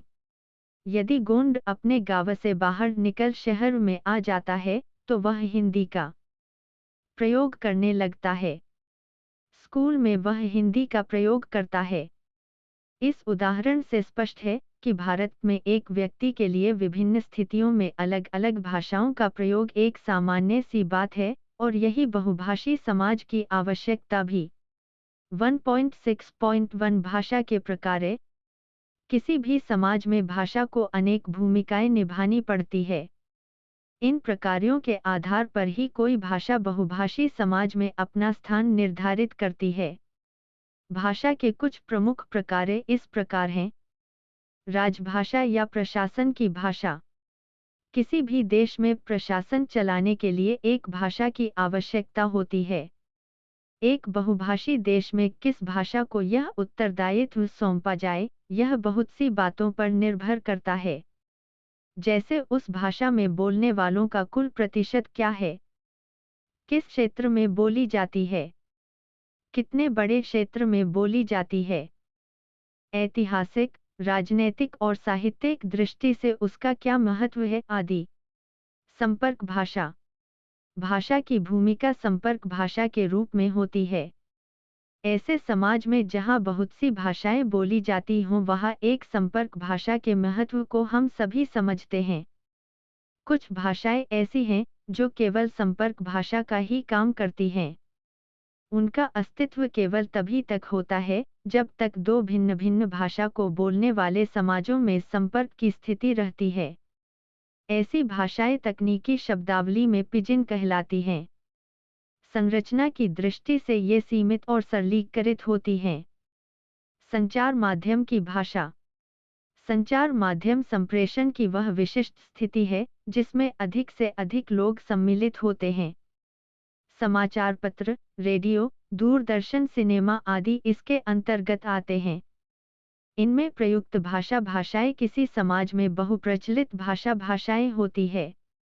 शिक्षा। साक्षरता के पहले चरण से लेकर विश्वविद्यालय तक के शिक्षा के विभिन्न स्तरों पर भाषा को महत्वपूर्ण भूमिका निभानी पड़ती है। शिक्षा की प्रक्रिया में व्यक्ति भाषा सीखता और भाषा के माध्यम से अन्य विषय सीखता है। साहित्य। साहित्य वह माध्यम है जिसके द्वारा किसी भाषा के प्रयोक्ता अपनी गहनतम अनुभूतियां और व्यापक जीवन की अभिव्यक्ति करते हैं। किसी समाज के लोक जीवन के विभिन्न सांस्कृतिक कार्यकलाप उनकी अपनी भाषा में होते हैं। इस दृष्टि से लोकगीतों का विशिष्ट महत्व होता है। हर भाषा समुदाय के अपने लोकगीत होते हैं। विभिन्न धर्मों के धार्मिक अनुष्ठानों में शास्त्रीय भाषाओं क्लासिकल लैंग्वेज का प्रयोग इस बात का परिचायक है कि धर्म भी भाषा का एक मुख्य व्यवहार डोमेन है। 1.62 सामाजिक संदर्भ और भाषा की संरचनागत व्यवस्था डोमेन ER एस किसी भी समाज के नैतिक मूल्य मान्यताएं परंपराएं आदि भाषा की विभिन्न अभिव्यक्तियों में परिलक्षित होते हैं। मुख्य रूप से हम यदि किसी भाषा का शब्द भंडार देखें तो उसमें हम उस भाषा समाज के भौगोलिक ऐतिहासिक सांस्कृतिक रूप को स्पष्ट रूप से देख सकते हैं। हिंदी भाषा में पाए जाने वाले अनेक पुर्तगाली तुर्की अरबी फारसी और अंग्रेजी शब्द इस बात का प्रमाण है कि इतिहास के किसी चरण में हिंदी भाषी समाज इन भाषाओं को बोलने वालों के संपर्क में रहा होगा। इन भाषाओं के शब्द हिंदी में इतने घुलमिल गए हैं कि अब उन्हें पहचानना भी कठिन है। अरबी फारसी भाषाओं की कुछ ध्वनियां विशेषकर फ और ज धीरे धीरे हिंदी की ध्वनि व्यवस्था में अपना स्थान बनाती जा रही हैं। समाज की भौगोलिक स्थिति उस क्षेत्र में पाई जाने वाली वनस्पति जीव जंतु आदि से संबद्ध शब्द उस भाषा विशेष के शब्द भंडार को समृद्ध बनाने में सहायक होते हैं। एस्किमो भाषाओं में यदि बर्फ से संबंधित अनेक शब्द मिलते हैं तो ओड़े अंडमान की एक भाषा में समुद्री जीवों से संबद्ध एक लंबी शब्दावली किसी भी भाषा में विज्ञान और तकनीकी क्षेत्रों से जुड़ी शब्दावली उस भाषा समाज की प्रगति और विकास की परिचायक है। भाषा में समाज विशेष की संस्कृति से जुड़े भी अनेक शब्द होते हैं। इसके अंतर्गत जन्म मरण शादी विवाह आदि से संबद्ध रीति रिवाज त्योहार पूजा पाठ खान पान पहनावा और न जाने कितनी अनेक वस्तुओं की ले सकते हैं। इस संदर्भ में हम कुछ विशेष शब्दावलियों का विस्तार से वर्णन करेंगे। रिश्ते नातों से संबंधित शब्दावली। कभी आपने सोचा है कि एक भाषा में चाचा ताऊ फूफा मौसा आदि शब्दों के लिए दूसरी भाषा में केवल एक ही शब्द अंकल क्यों है, या एक भाषा में मामा और ससुर दोनों के लिए ही मामा शब्द का प्रयोग क्यों होता है, या एक अन्य भाषा में बड़ी बहन और छोटी बहन तथा बड़े भाई व छोटे भाई के लिए तो शब्द हैं पर केवल बहन या भाई के लिए शब्द नहीं है। भाषाओं में इन शब्दों का होना या न होना उनकी समृद्धि या दरिद्रता की निशानी नहीं है, वरन यह उस समाज विशेष के पारिवारिक ढांचे का परिणाम है। अधिकांश भाषाओं में माता पिता भाई बहन पति पत्नी और बेटा बेटी संबंधों को बुनियादी संबंधों के रूप में स्वीकार किया गया है। अतः इन रिश्तों के परिचायक स्वतंत्र शब्द हर भाषा में मिल जाएंगे। शेष संबंधों के विषय में हर समाज की अपनी अलग व्यवस्था है। संयुक्त परिवार के संदर्भ में यदि हम हिंदी भाषा समाज को लें तो पाएंगे कि पिता के माध्यम से बने संबंध माता के माध्यम से बने संबंधों की तुलना में अधिक महत्वपूर्ण है। संबंधों का महत्व उनके कर्तव्यों और अधिकारों के संदर्भ में समझा जाता है। ये कर्तव्य और अधिकार रिश्ते नातों के संदर्भ में विभिन्न समाजों में अलग अलग ढंग से परिभाषित है। यही कारण है कि रिश्ते नाते संबंधी शब्द या तो वर्णनात्मक होते हैं या वर्गीकरणात्मक। वर्णनात्मक शब्द जहाँ रिश्तों के स्तरण में महत्वपूर्ण रिश्तों के परिचायक है, वही वर्गीकरणात्मक शब्द रिश्तों के स्तरण में गौण रिश्तों के हिंदी भाषी समाज में बहन के पति और पत्नी के भाई की अलग अलग भूमिकाएं हैं। अतः इन रिश्तों के परिचायक दो अलग अलग शब्द हिंदी भाषा में हैं, बहनोई साला, जबकि अंग्रेजी भाषा में दोनों के लिए ही एक शब्द ब्रदर इन लॉ का प्रयोग होता है। पहला उदाहरण वर्णनात्मक वर्ग में आता है तो दूसरा वर्गीकरणात्मक में रिश्ते नातों का यह प्रयोग अत्यंत जटिल है। हमें केवल इतना जानना है कि संबंधों की यह व्यवस्था भात में स्पष्ट दृष्टिगत होती है। रंगों से संबद्ध शब्दावली DDC। इस इकाई के आरंभ में हमने प्रतीकों के यादृच्छिक होने की बात कही थी। इसका सबसे अच्छा उदाहरण किसी भी समाज में प्रचलित रंगों की आधारभूत शब्दावली है। विभिन्न समाजों में समूची रंगावली कलर को अलग अलग ढंग से विभाजित किया जाता है। उदाहरण के लिए, कुछ अफ्रीकी भाषाओं में इस समूची रंगावली को काला, सफ़ेद और लाल 3 ही रंगों में बांटा गया है। बहुत सी भाषाओं में हरे और नीले रंगों के लिए एक ही शब्द है। उदाहरण के लिए राजस्थान में बोली जाने वाली बागड़ी भाषा में इसका अर्थ यह हुआ कि रंगावली का यह विभाजन यादृच्छिक है। इसमें कहीं कोई तर्कसंगत नहीं है। विश्व की सभी भाषाओं को लिया जाए तो रंगावली में 11 आधारभूत रंगों की बात कही गई है। लेकिन विभिन्न भाषाओं में इन आधारभूत रंगों की संख्या 3 भी हो सकती है, 5 भी, 8 भी और 11 भी। कभी कभी एक भाषा में एक रंग के लिए दूसरी भाषा में 2, 3 या 4 शब्द मिल जाते हैं। ग्रे रंग को हिंदी में सलेटी या भूरा कहा जाता है। रंगों के विषय में एक महत्वपूर्ण बात यह है, रंगों के नाम और उनकी संकल्पनाएं उन प्राकृतिक वस्तुओं के आधार पर निर्धारित होते हैं जिनमें वे रंग विशेष पाए जाते हैं। जैसे बहुत सी भाषाओं में लाल रंग के लिए शब्द रक्त शब्द के आधार पर बना है। किसी भी भाषा में रंगावली का विस्तार इन प्राकृतिक वस्तुओं के आधार पर होता है। आधारभूत शब्दावली के अतिरिक्त ऐसे कितने ही असंख्य रंग हैं जो हमें विभिन्न भाषाओं में मिल जाएंगे। यह स्वाभाविक भी है, क्योंकि प्रकृति के रंगों की भी सीमा नहीं है। गुलाब से गुलाबी, मेहंदी से मेहंदी, गाजर से गाजरी, मूंग से मूंगिया, आसमान से आसमानी, सोना से सुनहरी आदि रंगों की यह शब्दावली व्युत्पन्न शब्दावली कही जाएगी। इसके अतिरिक्त हर भाषा में कुछ ऐसी अभिव्यक्तियां होती हैं जो उसकी सांस्कृतिक मान्यताओं और अंधविश्वासों से जुड़ी होती है। उदाहरण के लिए भारत की बहुत सी भाषाओं में किसी से विदा लेते समय मैं जाता हूँ न कहकर मैं आता हूँ कहा जाता है। जाता हूँ अभिव्यक्ति को अशुभ माना जाता है, लेकिन जिस घर में कोई मर जाता है वहां से आते समय जाता हूँ ही कहेंगे, कारण स्पष्ट है कि ऐसा मौका फिर न आए। इसी प्रकार दुकान बंद करने को दुकान बढ़ाना या चूड़ी टूटने को चूड़ी हो जाना कहना भी हमारी मान्यताओं के कारण है। इसका एक और उदाहरण हम मृत्यु के संदर्भ में लेते हैं।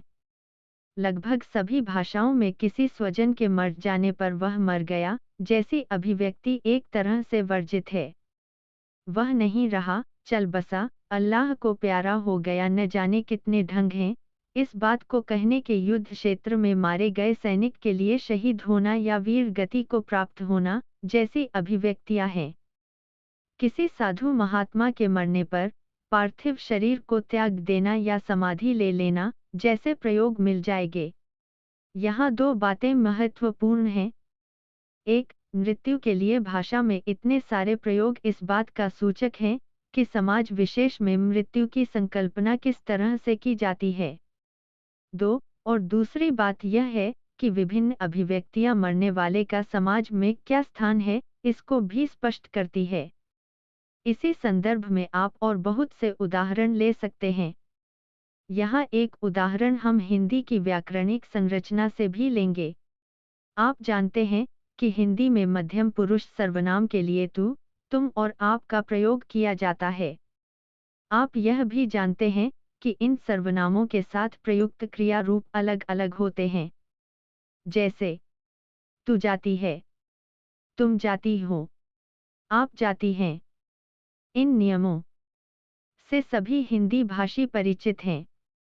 यहाँ समझने की बात यह है कि तू, तुम और आप प्रयोग द्वारा वक्ता और श्रोता के बीच संबंध, समाज में उनका स्थान, उनकी आयु, शैक्षिक योग्यता और स्तर आदि कितनी ही बातें एक साथ उभर कर आती हैं।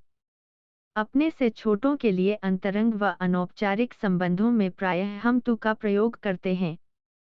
लेकिन औपचारिक स्थितियों में या ऐसे व्यक्ति से जो पद और सामाजिक स्तर की दृष्टि से अपने से बड़ा हो तो हम स्वतः आप का प्रयोग करने लगते हैं। अशिक्षित लोगों में या समाज के निम्न वर्ग के लोगों में तू और तुम का प्रयोग अधिक पाएंगे। इन सर्वनामों का स्थिति और व्यक्ति के अनुरूप प्रयोग हम भाषा सीखने के साथ साथ ही सीख जाते हैं, क्योंकि इनका प्रयोग न केवल श्रोता के व्यक्तित्व का परिचय देते हैं, वरन इनके प्रयोग द्वारा वक्ता के स्तर के विषय में भी पूरी सूचना मिलती है। उपरोक्त उदाहरणों से यह प्रमाणित होता है कि भाषा के प्रयोग में समाज के नियम भी उतने ही महत्वपूर्ण हैं जितने संरचना संबंधी नियम। भाषा का यह सामाजिक संदर्भ उसे एक संस्था के रूप में प्रतिष्ठित करता है। बच्चे को उसके माता पिता या अन्य स्वजन तथा विद्यालय में शिक्षक भाषा संबंधी व्यवहार आरंभ से ही सिखाना शुरू कर देते हैं, क्योंकि वे चाहते हैं कि बच्चा इस व्यवहार को सीखकर उस समाज विशेष की सदस्यता के योग्य हो जाए। उसी प्रकार बच्चे भी भाषा संबंधी इस व्यवहार को सीखकर इस सामाजिक संस्था का सदस्य बनना चाहता है। भाषा व्यवहार से संबंधित ये नियम एक पीढ़ी दूसरी पीढ़ी को धरोहर के रूप में सौंप देती है और भाषा परंपरा की यह धारा अबोध गति से निरंतर बहती रहती है। एक अन्य महत्वपूर्ण बात इस संदर्भ में यह है कि जिस प्रकार कोई भी सामाजिक संस्था समाज के सांस्कृतिक मूल्यों और मान्यताओं की रक्षा और उनके विकास हेतु कार्य करती है, उसी प्रकार भाषा भी हमारी सामाजिक व्यवस्था और हमारी संस्कृति के प्रतिरक्षण के हित में कार्यरत रहती है। 1.7 भाषा विषयक जानकारी और अनुवाद। भाषा संबंधी इस जानकारी को पढ़ने के पश्चात आपके मन में ये प्रश्न अवश्य आएंगे कि इस जानकारी का अनुवाद कार्य में क्या योगदान हो सकता है। स्वनिम, रूपिम, प्रोक्ति आदि जटिल संकल्पनाएं अनुवाद कार्य में कैसे सहायक हो सकती हैं? क्या इन्हें जाने बिना अनुवाद कार्य नहीं किया जा सकता? आदि आदि। भाषा और अनुवाद दोनों का उद्देश्य वक्ता लेखक और श्रोता पाठक के बीच संप्रेषण स्थापित करना है। अनुवाद में दो भाषाएं शामिल होती हैं। अनुवाद विषयक कोई भी विश्लेषण भाषा और संप्रेषण प्रक्रिया की जानकारी के बगैर नहीं हो सकता। भाषा विषयक यह जानकारी हमें भाषा की प्रकृति और भाषा के व्यवहार को समझने में सहायक होती है। यहाँ केवल यह बताने का प्रयत्न किया जा रहा है कि भाषा के मर्म तक पहुँचने के लिए भाषा को उसकी संपूर्णता में समझना होगा। भाषा की सभी इकाइयों जैसे ध्वनि, शब्द, वाक्य आदि को अलग अलग से समझना होगा ही, साथ ही यह भी समझना होगा कि ये सभी इकाइयाँ एक दूसरे से ऐसी जुड़ी हैं कि एक को समझे बिना दूसरे को नहीं समझा जा सकता। हम यह भी जानते हैं कि भाषा का प्रयोग किसी संदर्भ में ही होता है, अतः भाषा की संरचना में सम्मिलित इकाइयों का चयन हम संदर्भ के अनुरूप ही करते हैं। यानी अपने विचारों को भाषा का ताना बाना पहनाने के लिए हम एक और विषय वस्तु और दूसरी ओर श्रोता पाठक परिस्थिति आदि का ध्यान रखते हैं। अतः भाषा को इस व्यापक परिप्रेक्ष्य में समझने पर एक बात पूरी तरह स्पष्ट हो जाती है, वह यह है कि ऐसी स्थिति में शाब्दिक अनुवाद, वर्ड टू वर्ड ट्रांसलेशन की कोई गुंजाइश नहीं रह जाती। मात्र शब्दकोश की सहायता से अनुवाद कर पाने का विचार तर्कहीन भी है और हास्यास्पद भी, क्योंकि यदि भाषा एक जटिल तथ्य है तो निश्चय ही अनुवाद की प्रक्रिया उससे भी कहीं अधिक ही होगी, क्योंकि इसमें एक नहीं बल्कि दो भाषाएं सम्मिलित हैं, या उससे भी कहीं अधिक की।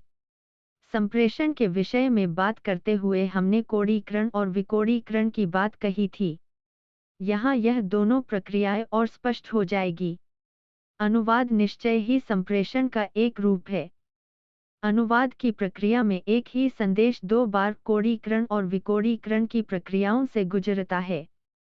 मूल कृति का लेखक अपने विचारों को संदर्भ के अनुकूल भाषा का चयन करते हुए अभिव्यक्त करता है। लेखक द्वारा विचारों को भाषा में बांधना कोडीकरण की पहली स्थिति है। अनुवादक मूल कृति के संदेश को समझने के लिए संदेश की भाषा का संदर्भगत विश्लेषण करते हुए वापस लेखक के विचारों तक पहुंचने की कोशिश करता है। यह विकोडीकरण की पहली स्थिति है। मूल कृति के संदेश को उचित ढंग से समझ लेने के पश्चात अनुवादक उसे लक्ष्य भाषा के संदर्भ के अनुरूप भाषा का चयन करते हुए अभिव्यक्ति देता है। यह कोडीकरण की दूसरी स्थिति हुई। पाठक अनुदित कृति की भाषा के माध्यम से अनुवादक द्वारा प्रस्तुत संदेश को समझने का प्रयत्न करता है, यानी वह अनुदित संदेश के माध्यम से अनुवादक के विचारों तक, जो मूल रूप से स्रोत भाषा के लेखक के विचार हैं, पहुंचने की कोशिश करता है। यह विकोडीकरण की दूसरी स्थिति है। यहाँ संदर्भ से तात्पर्य भाषा विशेष के सामाजिक और सांस्कृतिक परिवेश से है। अनुवाद की इस पूरी प्रक्रिया से एक बात अवश्य ही स्पष्ट है कि अनुवादक को एक ही संदेश को दो विभिन्न परिवेशों में बारी-बारी से जीना पड़ता है। एक ओर उसे स्रोत भाषा के संदेश के तथ्यों की रक्षा करते हुए उसकी प्रामाणिकता का निर्वाह करना होता है, तो दूसरी ओर वह यह भी सुनिश्चित करता है कि लक्ष्य भाषा के पाठक के लिए यह संदेश न केवल बोधगम्य हो बल्कि उसे पढ़ने में लक्ष्य भाषा के पाठक को मूल कृति जैसा आनंद भी मिले। एक कुशल अनुवादक इस प्रकार अनुवादक का नहीं वरन मूल लेखक का स्वर मुखरित करता है। अतः अनुवादक से अपेक्षा की जाती है कि वह भाषा और भाषा विज्ञान तथा अनुवाद व अनुवाद तकनीकों से भली भांति परिचित हो। अनुवाद का उद्देश्य अनुदित कृतियों की संख्या बढ़ाना नहीं वरन अनुवाद के माध्यम से भाषा विशेष के पाठकों को विभिन्न विषयों पर जानकारी भी उपलब्ध कराना है। 8 भाषा, संरचना और अनुवाद। यदि अनुवाद के द्वारा हम स्रोत भाषा के संदेश को लक्ष्य भाषा में लगभग उसी सुंदर ढंग से और उसी प्रभावशाली ढंग से उतारना चाहते हैं, तो निश्चय ही हमें संदेश के रूप, फॉर्म से नहीं बल्कि उसमें निहित अर्थ से आरंभ करना होगा। ऐसा भी हो सकता है कि दोनों भाषाओं में एक ही बात को कहने का ढंग बिल्कुल अलग-अलग हो। यह बात केवल संभावना की नहीं है।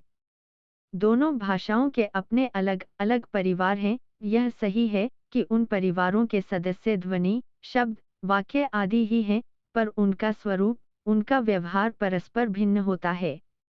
अनुवादक जब तक इन भिन्नताओं को नहीं समझेगा, अनुवाद के साथ न्याय नहीं कर पाएगा। इस बात को हम विभिन्न उदाहरणों द्वारा स्पष्ट करेंगे। दोनों भाषा में समान लगने वाले शब्द अर्थ ही नहीं वरन व्याकरण की कोटि की दृष्टि से भी भिन्न होते हैं।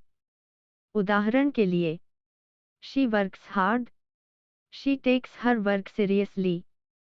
अंग्रेजी में वर्क शब्द क्रिया पहले वाक्य में भी है और संज्ञा भी दूसरे वाक्य में, लेकिन हिंदी में यह केवल संज्ञा है। क्रिया रूप में इसका प्रयोग करने के लिए हमें इसके साथ करना का प्रयोग करना पड़ेगा।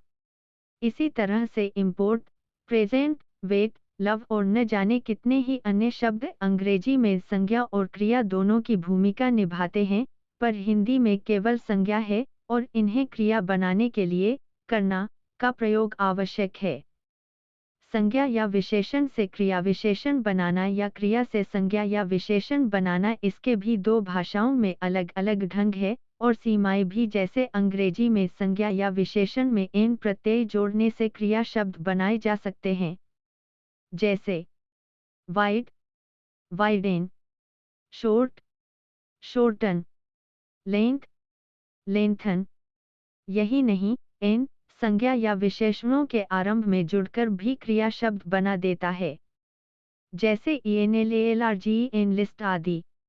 एन प्रत्यय क्रिया के पूर्ण भूतकालिक रूप में फिर से क्रिया को विशेषण बना देता है, जैसे broken, V, a broken glass, adjective, stolen, V, a stolen book, adjective. और ऐसे भी उदाहरण हैं जब एन शब्द के आगे पीछे दोनों ओर भी लग सकता है, जैसे ENLIGHTER। इन उदाहरणों से एक तो भाषा विशेष में शब्द निर्माण की प्रक्रिया का पता चलता है और दूसरी ओर एन, जिसे हम शब्द की संज्ञा तो नहीं दे सकते क्योंकि इसका स्वतंत्र रूप में कोई अर्थ नहीं है, पर रूपिम इसे अवश्य कह सकते हैं। अंग्रेजी भाषा में कितने प्रकार कर सकता है, इसकी भी हमें जानकारी मिलती है। हिंदी में यदि अर्थ को एक दूसरी व्यवस्था को जानना ध्यान में रखते हुए इसी तरह के उदाहरण लेने हों तो होगा। इन अधिकांश उदाहरणों के लिए हमें स्वतंत्र रूपिम का प्रयोग करना होगा, जैसे शॉर्टन के लिए छोटा करना, लेंथन के लिए लंबा करना या ब्रोकन के लिए टूटा हुआ, स्टोलन के लिए चुराया हुआ आदि। ऐसा नहीं है कि हिंदी भाषा में एक व्याकरणिक कोटि से दूसरी कोटि बनाने का चलन नहीं है। इसके बहुत से उदाहरण हमें मिल जाएंगे। जैसे क्रिया से संज्ञा बनाने के लिखना, लिखाई, सीना, सिलाई, रोना, रुलाई। विशेषण से संज्ञा बनाने के चौड़ा, लंबा, चौड़ाई, लंबाई। यहाँ आप देखेंगे कि एक ही प्रत्यय आई का प्रयोग विशेषण और क्रिया और दोनों के साथ करके संज्ञा शब्द बनाए गए हैं। कुछ ऐसे भी उदाहरण मिल जाएंगे जहाँ एक भाषा में मूल शब्द संज्ञा है और उससे बनाया गया शब्द विशेषण और दूसरी भाषा में इसके बिल्कुल विपरीत। उदाहरण के लिए हिंदी में दया शब्द मूल संज्ञा है और दयालु इससे बनाया गया विशेषण, जबकि अंग्रेजी में काइंड शब्द विशेषण है और काइंडनेस इससे बनाया गया संज्ञा शब्द। अंग्रेजी में विशेषण शब्दों में लाई प्रत्यय लगाकर क्रिया विशेषण बनाना एक सामान्य सी बात है, जैसे योजक चिन्ह ब्लाइंड, ब्लाइंडली, वाइड से, वाइडली, सरप्राइजिंग से, सरप्राइजिंगली। योजक चिन्ह। लेकिन हिंदी में क्रिया विशेषण या तो स्वतंत्र रूप से आते हैं या फिर संज्ञा शब्दों के सहयोग से बनाए जाते हैं, जैसे जल्दी, तेज, धीरे या फिर नम्रता से पोलाइटली, सौभाग्य से फॉर्चुनेटली। इसी प्रकार यदि हम हिंदी के प्रसर्गों जैसे को, में, से, का, ने आदि तथा अंग्रेजी की prepositions to, for, from, etc को ले तो इनके प्रयोग में भिन्नता मिलेगी। सबसे बड़ा अंतर तो यही है कि हिंदी में इनका प्रयोग संज्ञा के बाद होता है, जैसे राम ने श्याम को, उससे, और अंग्रेजी में संज्ञा से पहले to Ram, from Shyam, for him. दोनों भाषाओं में इनके प्रयोग में भिन्नता के कुछ उदाहरण देखिए। He came to my shop, वो मेरी दुकान पर में आया। She sat in a chair, वो कुर्सी पर बैठी। On the 1st of April, 1 अप्रैल को प्रसर्ग या प्रपोजिशन व्याकरण की दृष्टि से तो दोनों भाषाओं में एक सा ही कार्य करते हैं, यानी संज्ञा और क्रिया के बीच का संबंध बताते हैं, पर उपरोक्त उदाहरणों से यह अवश्य पता चलता है कि जो संबंध हिंदी में पर द्वारा दिखाया जा रहा है वही अंग्रेजी में टू द्वारा कभी कभी एक भाषा में इन संबंधों को दिखाने के लिए प्रसर्ग प्रपोजिशन का प्रयोग अनिवार्य होता है तो दूसरी में नहीं, जैसे किसी डॉक्टर को बुलाओ, कहानी की किताब, call a doctor, a story book, heart attack, दिल का दौरा, या फिर मैं दिल्ली जा रही हूँ, I am going to Delhi. School 2 दिन बंद रहेगा, the school will be closed for 2 days। प्रत्येक भाषा के वाक्यों में शब्द क्रम भी अलग अलग होता है, यदि हम उस क्रम से परिचित नहीं होंगे तो अनुवाद में समस्या आ सकती है। अंग्रेजी में कर्मवाचक वाक्य प्रायः प्रयोग में लाए जाते हैं, जैसे done by me, eaten by me, read by me आदि आदि, पर भारतीय भाषाओं में इस तरह की संरचनाओं का प्रयोग बहुत सीमित रूप से होता है, यानी मेरे द्वारा खाया गया, किया गया या पढ़ा गया आदि बहुत कृत्रिम प्रयोग लगते हैं। हिंदी या अन्य प्रमुख भारतीय भाषाओं में औपचारिक स्थितियों में कर्मवाच्य का प्रयोग अवश्य मिल जाएगा, जैसे योजक चिन्ह, प्रधानमंत्री द्वारा उद्घाटन किया जाएगा, निदेशक द्वारा पुरस्कार दिए जाएंगे, या फिर अंग्रेजी के पूर्ण भूत या पूर्ण वर्तमान कालिक प्रयोगों के लिए हिंदी में संयुक्त क्रियाओं का प्रयोग अधिक उपयुक्त लगता है, जैसे she has gone, I have read the book, वो चली गई, मैंने किताब पढ़ ली। हिंदी तथा अन्य अनेक भारतीय भाषाओं में संज्ञा, क्रिया, विशेषण आदि की पुनरावृत्ति का व्याकरण और अर्थ की दृष्टि से महत्वपूर्ण स्थान है। इसका प्रयोग साहित्य में भी उतना ही होता है जितना साधारण बोलचाल में। कुछ उदाहरण देखिए। या फिर 1. उन्होंने आज मुझसे साफ साफ कह दिया। 2. रास्ते में भी रह रहकर उसके कलेजे में हुक सी उठती थी। 3. वहां पहुंचते पहुंचते 12 का अमल हो आया। तीनों उदाहरण प्रेमचंद की कर्मभूमि से हैं। कब का कुत्ता अंतर, आंखें आती भर भर, सुमित्रानंदन पंत। इस तरह के पुनरुक्तिपरक प्रयोगों का चलन अंग्रेजी में नहीं है, यद्यपि हम भारतीय अंग्रेजी बोलते समय ऐसे प्रयोग कर लेते हैं जैसे slowly slowly, red red roses आदि, पर अंग्रेजी व्याकरण की दृष्टि से ये प्रयोग मान्य नहीं है। तीसरे वाक्य में पहुंचते पहुंचते के लिए अंग्रेजी में एक पूरा उपवाक्य कहना पड़ेगा। By the time we reach there. अब कुछ उदाहरण हम शब्द और अर्थ के लेते हैं। हमने कहा था कि कोई भी 2 शब्द पुनर्तः समानार्थी नहीं होते। किसी भी भाषा में समान लगने वाले 2 शब्द भी प्रयोग की दृष्टि से भिन्न होते हैं। उदाहरण के लिए हिंदी के 2 शब्द कृपा और दया लीजिए, दोनों संज्ञा शब्द हैं। दया में सहानुभूति के साथ उदारता का भाव निहित है, जबकि कृपा में कृपा करने वाले की सामर्थ्य और क्षमता भी शामिल है।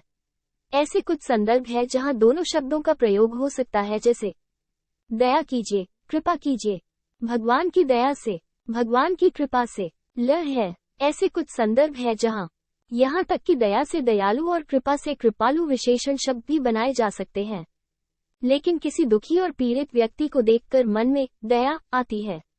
दया दिखाना का प्रयोग हो सकता है, पर कृपा दिखाई नहीं की जाती है।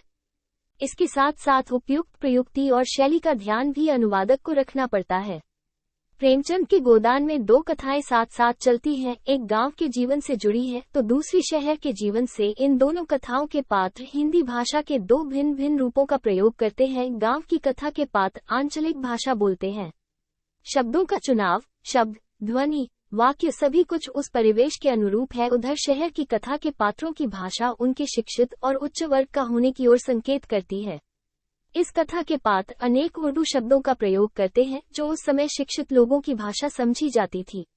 अनुवादक से यह अपेक्षा की जाती है कि वो लक्ष्य भाषा में भी इन दो शैलियों और दो भेदों को यथासंभव बनाए रखे।